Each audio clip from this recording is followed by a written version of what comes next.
Hey guys, welcome back to AFK Journey. In today's video, I wanted to make a video before Mikola comes out on the global servers, which is less than a day away, and give you guys a consideration for why you may want to save and not pull for this character. As always, it's up to you, and if you just like the character, go nuts. But, you know, the obvious thing is we still need to do testing, which I'll touch on in a minute, but there is one other very key important thing that is making me probably skip Mikola on my main account, and I want to go through that because it is something that I think is going to be very important, especially for free-to-play moving forward, and I want to touch on it. So if we go over here into this one, I was actually looking through all the developer notes that we'd had, looking for something else, and I stumbled upon this one, which I completely forgot about. But this one in season optimizations, we are introducing new items that let you swap the tier and exclusive equipment progress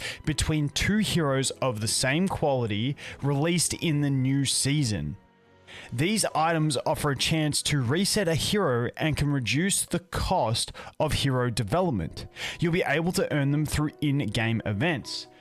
So this is honestly a very, very big thing for me, and especially for free to play, because unless they've translated this wrong, which I don't believe they have, because it wouldn't make sense for them to like let us swap, you know, one of the standard banner characters for a new season character. I just don't think they're going to be that generous. So for this one, both heroes, and that's the way it's written, both heroes need to be from the new season to actually have this apply.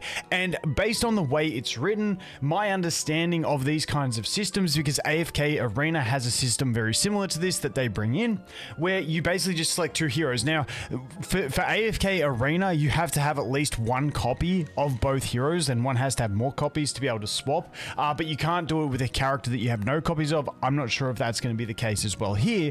But essentially what it means is if we have two characters that came in the same season that are both S levels, then we can just swap their ascension tier and everything. So that puts more value for me personally as a free-to-play player on summoning characters from the new season, as opposed to these whether she's the last character or whether we got one more character of this season. Because if I put everything into them and I start the new season at 0, then I'm kind of boned. Whereas if this system works the way I think it will, if I save up until the new season, I can pretty much summon for the first character of the new season and pretty safely have a new toy to play with. And based on the way this works, hopefully we find out more information about this like before the season starts. But based on that, then I'll be able to not worry about whether the next hero is more powerful than the hero I just summoned, because if it is, I'll just swap it to that hero, then I gain then I'm swapping the tier and exclusive equipment, which are the only two things that really matter, is your tier and exclusive equipment on the character, and job's done. Like, you're cooking. So I think that is a very, very important thing. Now, the one thing I will say is, when it says A level or S level, I'm assuming we're not going to be able to swap 4 faction heroes for Celestial Hypergeans. If we can, that's absolutely broken. But like I said, I feel like this is a very, very important consideration when you look at pulling Mikola or anyone else towards the end of this season. We do have the season coming, which should be, you know, around the middle of next month. So probably around a month away, I would assume, is when we get that new season. And that new season is going to bring new heroes. And like I said, my plan personally, based off of this on my free-to-play account, on my main free-to-play account on the global server, is to just save. Skip Mikola, skip if anyone else comes before then, as hard as that is if you really like the character, and just basically summon the first S level of the new season, so that then I can swap them for any other S level that comes. Now, ideally, I have enough to go for the S level. I don't know if I want to go for the A levels still. I know they made the whole post. I think it was in this post where they say, you know, S levels and A levels are both meant to be as powerful. I'm sorry, S levels is just where it's at for me. I just don't get as excited about A levels.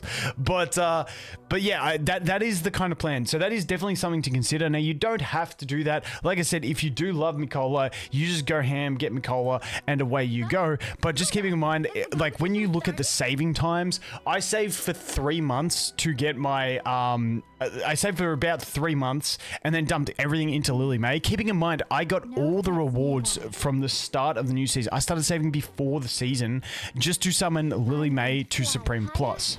Then I did manage to get about 40,000 diamonds saved I'm on the wrong account to be just talking about this, but that was on my main account. I got it to Supreme Plus, and then I've saved about 40 to 45,000 diamonds since then, which is another, let's call it 3 copies. So in about 3.5 months, I've done 1 hero and 3 copies, which isn't a crazy amount. So there is a lot of saving involved, and like I said, this idea of being able to abuse this system, get the first hero of the new season, then you get to experience, provided they keep giving us these items, maybe you can go through every one. Even if it's not every one, at least it gives you at least, because they're introducing the system, 1 character. And because it says it's obtainable through in-game events, I'm assuming that's not going to be paid. If that's paid, I'm going to rip the house down.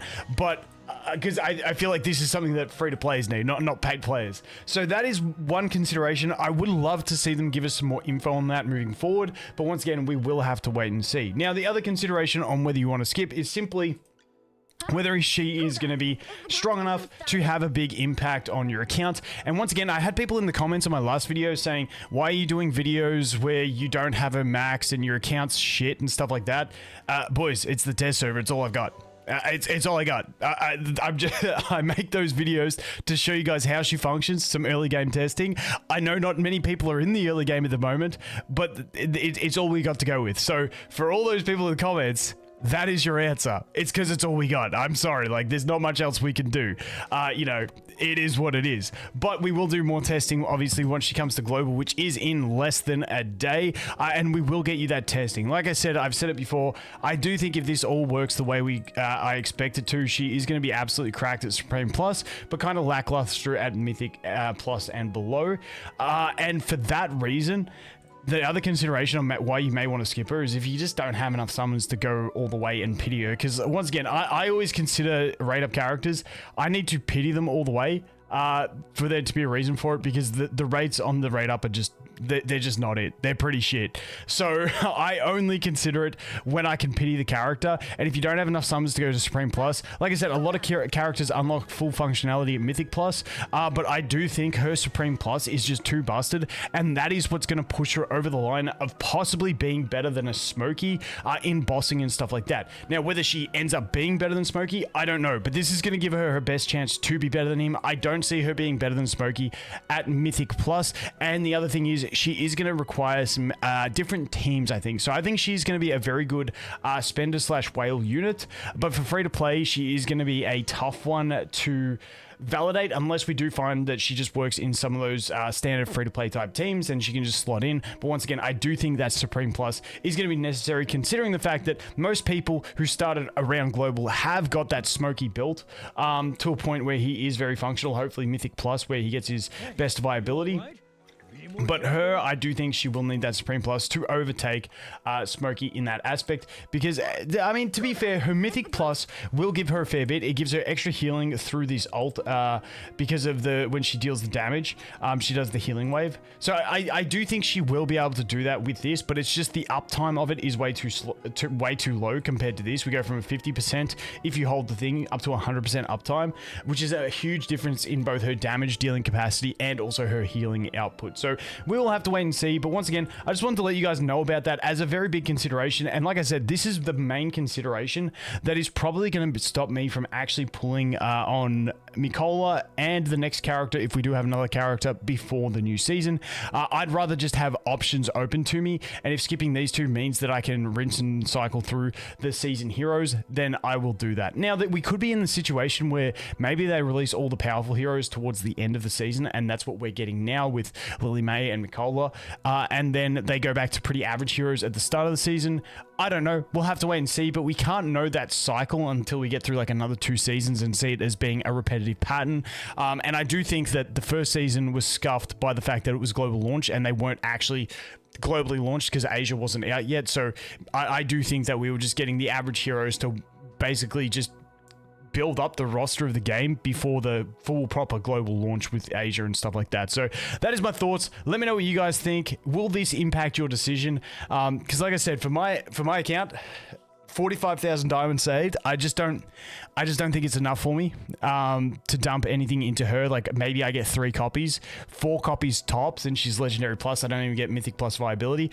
I ain't taking the gamble. I'm going to save, hopefully get myself up to like 100,000, maybe a bit more, and be able to hopefully summon and go deep into the new hero, because I'm hoping with the new season, at the start of the season, there'll be a new hero. Even if I can't get them to mythic plus or supreme plus on day 1 of the season, with all the new season rewards, hopefully I can get them along the way, and then I can use that to my advantage to be able to leverage that character and swap their exclusive equipment and tier with other characters along the season, and be able to get more enjoyment out of the game and out of the characters, and hopefully push more in the ladders and stay relevant in the ladders on my server. But that is going to be it for this one, guys. Let me know your thoughts. As always, thanks for watching. Hope you have an awesome day, and I look forward to seeing you in the next one. Cheers.